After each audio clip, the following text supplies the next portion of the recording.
try and build more confidence on a home circuit like this, which he enjoys racing. Brundle's off the inside for the Eagles of Eastbourne. Gate 2 in blue is Stanislav Berza for Coventry. Edward Kenny, gate 3 in green. And Simon Stead off the outside in red. Yeah, Steady flies around here. I mean, even then he was struggling last year. He'd come down here and guess for different people, and he was generally the top scorer for the away team whenever he guessed it. 9 points each. Will we see a breakthrough in this one then? And early on, Stead's made a decent start from the outside. Brundle made a good start as well in yellow. Eddie Kennett is now in second place and battling through. Stanislav Berza now will put pressure on Brundle. It's a share of the spoils in a 3-all situation at the moment. Coming round the outside there is the Bees reserve. Berza, he's got third spot. Stead has that lead. It's a 4-2 as it stands, but Edward Kennett is winding it on down the back straight and he's starting to put a bit of pressure on Simon Stead. Eddie Kennett's riding a really good line as well. He can't say, I mean, as I said before, Steady is so quick around here, but Eddie Kennett, that said, hasn't had very good results here. He's looking very good out there at the moment. You know, I mean, he's not losing anything off Simon Stead, who's very quick around here, but a bit disappointed there with the mistake that James Brundle made there, because I thought at that stage he had Bosler's measure, but obviously not.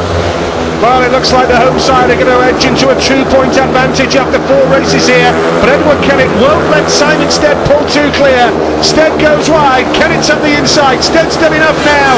He takes the victory for the Coventry Bees with Edward Kennett in second place, Berza in third, and finally we have ourselves a breakthrough in this match. 4 races gone now, 13 points to 11, and Simon Stead opens up with a victory. And on his league debut, he can't really do too much more than that. Away from home is certainly where he's working on his scores. He said that to me beforehand in the pits area. He knows he needs to improve his all-round sport, and by coming to Coventry he wants a confidence-building home form and hopefully take that into the away matches as well. Here's your result for Heat 4. Simon Stead the race winner, Edward Kennett second with Stanislav Berza third. That's a 4-2 in favour of Coventry, who edge ahead now after 4 races. Decent start to the match. It's Coventry 13, Eastbourne 11. For him, Harris off the inside in red for the Bees, going off gate 2 in yellow. Lewis Bridger for the Eagles of Eastbourne. Gate 3 in blue, it's Billy Gennaro for Coventry, and the former Coventry skipper Scott Nicholls is off the outside in green for the Eastbourne Eagles. A reminder, 3 points for a win, 2 for second, 1 for third, and nothing at all for finishing at the back. Coventry in the red and blue helmet colours, and Eastbourne in the green and yellow helmet colours. Mate, as you can see there as well, Scotty's looking off gate 4. He's going closer to gate 3. Like I said when I was out there for the track report, it's very sandy up against the fence, so you can see Scotty trying to get out of that sand and get into the normal dirt over on gate 3. Start Marshal just having a final check that everybody is in their correct position. There is Scott Nicholls waiting for the green light, looks at the tapes and away they go, and Nicholls has made a perfect start. It doesn't get much better than that. He's blown the opposition away there as Nicholls pulls clear going into turn 3. Harris is there in the red helmet, in blue is Billy Gennaro. Nicholls though holds that comfortable lead with Lewis Bridger at the back, yet to score a point tonight, and Scott Nicholls, it has to be said, Jono, is looking supreme here. Yeah, definitely. I mean, new look Scott Nicholls, new coloured bikes, you know, new club, new sponsor for the Grand Prix and everything, and he's on fire out there. I'm sure he really wants to show here how quick he is, that we already know. Had a big score for the Eagles on Saturday night against Peterborough in their big Elite League win at Arlington Stadium, and there's no doubt Scotty is too hotty for his former club here tonight. Into the last lap we go, well ahead of Chris Harris and Billy Gennaro, and trailing at the back Lewis Bridger, and this man with a supreme style, in control. 2 wins out of 2 for Scott Nicholls on his return to Brandon, and at the back as well Lewis Bridger never gave up. Trevor Gear, the Eagles team manager, will be content with the way it's going so far. If they can stay close, keep in contention, you never know what might happen late on in this meeting. It's too close to call so far, and remember, under the new league structure, if you win away from home, you get 3 league points. If you win at home, you only get 2. So it's worth hanging on in there for the Eagles. Nicholls the winner. Harris was second with Gennaro third. Bridger at the back, a 3 each. Coventry lead. We're a third of the way through the meetings. Well, Scott, you're in a new team, but you certainly like your old track. Yeah, I did. I had 3 good years here, so yeah, I'm enjoying it. It's track's a bit slicker than normal, but I think with the forecast it was predicted, we've been real lucky. So yeah, I'm enjoying it out there. And it's been a long time since Eastbourne's come away from Brandon with a win. Can you do it tonight? Oh, certainly. I mean, that's what we're here for. I mean, you know, I want to come here. I want the boys to win. That's the job in hand. So, yeah, a couple of them are struggling a little bit, but hopefully we can all rally together, get the setups right, and come away with a win. Cheers. Nice go. First time out. Heat 6 it is. Too close to call so far. Kennett off the inside for the Eagles in green. Schlein off gate 2 in red for Coventry. Gustafsson, gate 3 yellow for the Eagles of Eastbourne. And Ollie Allen off the outside in blue. Both these clubs under new management. Alan Trump, the new promoter.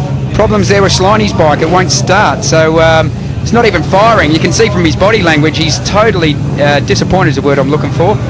Just didn't even fire. Track staff trying to push him. He's going to run out of time here. I wonder how many seconds we got to go. Yeah, he is. Here comes his second bike coming out in the pits.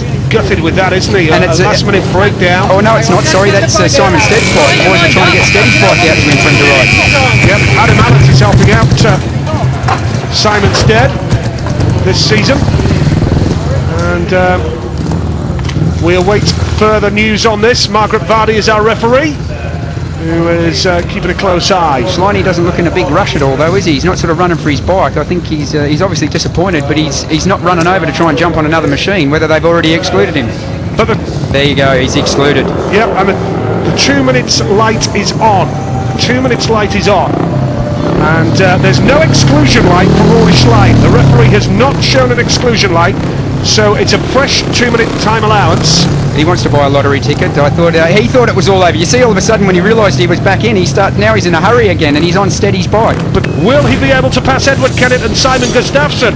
That's the question. Kennett off the inside, Allen off 2, Gustafsson off 3, Schlein off the outside from a 15-metre handicap because he exceeded the 2 minute time allowance. So, drama here at the start of heat number 6, and it's a fine start off the man in blue, Ollie Allen.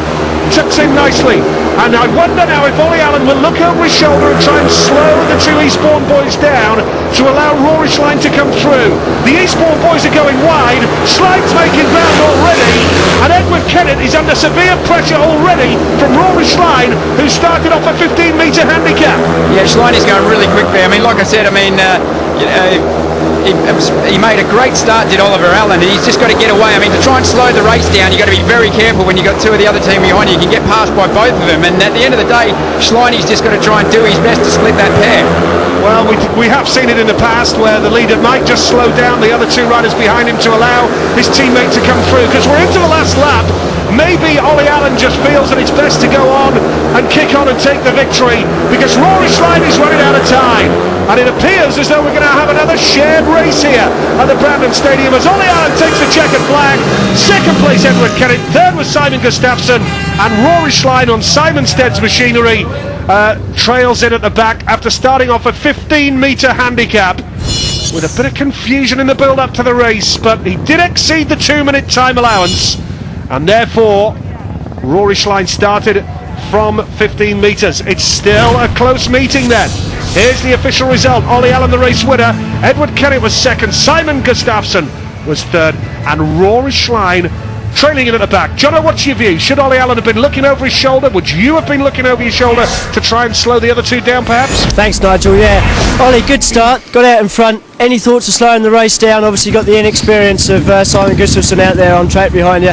No thoughts of slowing the race down for Rory? No, I mean, to be honest, Edward's a pretty decent rider, and I need to just get in front and do my own thing. I'm the first to admit I'm not the greatest team rider, so the best thing I can offer the team is to get out in front and win. Coming back from your injuries of last year, your shoulder injuries, everything okay in that department? Yeah, my shoulder feels really strong. Touch wood, everything's good. Well, good luck for the rest of the meeting. Well done, mate. Back to Stephen and Nigel.